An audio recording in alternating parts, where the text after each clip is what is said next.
বিসমিল্লাহির রহমানির রহিম। সকল প্রশংসা আল্লাহ তাআলার। সবাইকে আসসালামু আলাইকুম ওয়া রাহমাতুল্লাহি ওয়া বারাকাতুহু। সবাই ভালো আছেন ইনশাআল্লাহ। 5ই আগস্ট দেশের যে অবস্থা, দেশের পরিবর্তনের প্রেক্ষিতে ইনশাআল্লাহ আমার ব্যাতকি ইউনিয়ন খুব ভালো এবং সুন্দর, সুষ্ঠু, ঝঞ্ঝাট মুক্ত, ঝামেলা মুক্ত আছে। আপনারা জানেন যে আমরা যে ইউনিয়ন পরিষদ নির্বাচন করেছি, সেটা নির্বাচন আমাদের ব্যাতকি ইউনিয়নে যে নির্বাচন অনুষ্ঠিত হয়েছে সেটা নিরপেক্ষ নির্বাচন হয়েছে। এবং আপনারা জানেন আমি মোটরসাইকেল মার্কা নিয়ে নির্বাচনে প্রতিদ্বন্দ্বিতা করেছি নৌকার বিরুদ্ধে, এবং মোটরসাইকেল এই ব্যাতকি ইউনিয়নে জয়লাভ করেছে।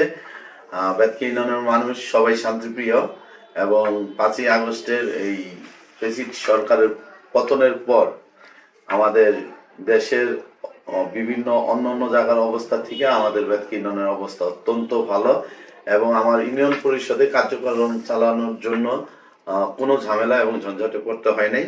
এবং আমরা আগেও ব্যাতকি ইউনিয়নকে সুন্দরভাবে পরিচালনা করছি, এবং 5 তারিখের পরও আমরা ব্যাতকি ইউনিয়নকে ইনশাল্লাহ জনকল্যাণে, মানুষের কল্যাণে এগিয়ে নিয়ে যাচ্ছি ইনশাল্লাহ। আমার ব্যাতকি ইউনিয়নে 9টা ওয়ার্ডে ইউপি সদস্য আছে এবং মহিলা সদস্য সংরক্ষিত আসনে আছে।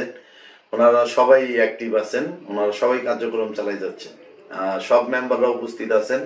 কালকেও আমি মাসিক মিটিং করেছি, সব মেম্বাররা উপস্থিত ছিল। আমার ইউনিয়নে বাজার কমিটি যে আগে যে ছিল উনি আছে। স্কুল কমিটি তো সরকার নির্দেশনা দিয়েছেন পরিবর্তন করার জন্য। আমার ব্যাতকি ইউনিয়ন উচ্চ বিদ্যালয়ে নির্বাচন হওয়ার কথা ছিল 5ই তারিখ, একটা গণ অভ্যুত্থানের কারণে নির্বাচনটা বন্ধ হয়ে গেছিল। এখন সরকারের নির্দেশনা অনুযায়ী সেখানে একটা কমিটি, আহ্বায়ক কমিটি করা হবে আমার জানা মতে আর কি। আর বিএনপির নতুন একটা কমিটি হয়েছে আমার জানা মতে। আর ব্যাতকি ইউনিয়নে এছাড়া অন্য কোথাও কোনো পরিবর্তন আসেনি, আগের মতোই আছে। আমি নির্বাচনে প্রতিশ্রুতি জনগণকে দিয়েছি, জনগণের জন্য সর্বোচ্চ কাজ করার চেষ্টা করতেছি। আমি 3 বছরে প্রায় 50টির উপরে ছোট বড় রাস্তাঘাট করেছি, এবং আপনার ব্যাতকি ইউনিয়নে বাজার একটা উন্নয়নের জন্য বাজারের ড্রেন, রাস্তা প্লাস টিন শেড আছে 5টা শেড নতুন করে দিয়েছি। সারা বাজার আরসিসি করে দিয়েছি। ব্যাতকি ইউনিয়নের বড় বড় যে রাস্তাগুলো আছে সব রাস্তাগুলো ইনশাল্লাহ পিচ ঢালাই করে দিয়েছি। 2-1টা হয়তো বাকি আছে, ইনশাল্লাহ এগুলো 6 মাসের মধ্যে হয়ে যাবে। আর ছোটখাটো যেগুলো রাস্তা আছে সেগুলো কাজ করার চেষ্টা করতেছি। পাশাপাশি স্কুল, কলেজ, মসজিদ, মাদ্রাসা সকল সার্বিক উন্নয়ন করার চেষ্টা করতেছি।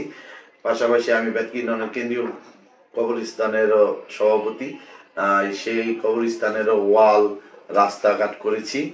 এবং আগামীতে সামনে যে 2 বছর আছে, এই 2 বছর আমি সর্বোচ্চ কাজ করার চেষ্টা করব। যদি সেই কাজগুলো অসম্পূর্ণ থেকে যায়, যদি জনগণ আগামী নির্বাচনে আমাকে ভোট দিয়ে নির্বাচিত করে, তাহলে ইনশাল্লাহ জনগণের বাকি কাজগুলা ইনশাল্লাহ আমি করে দেবো ইনশাল্লাহ, যদি আল্লাহ তাআলা আমাকে হায়াতে বাঁচায়।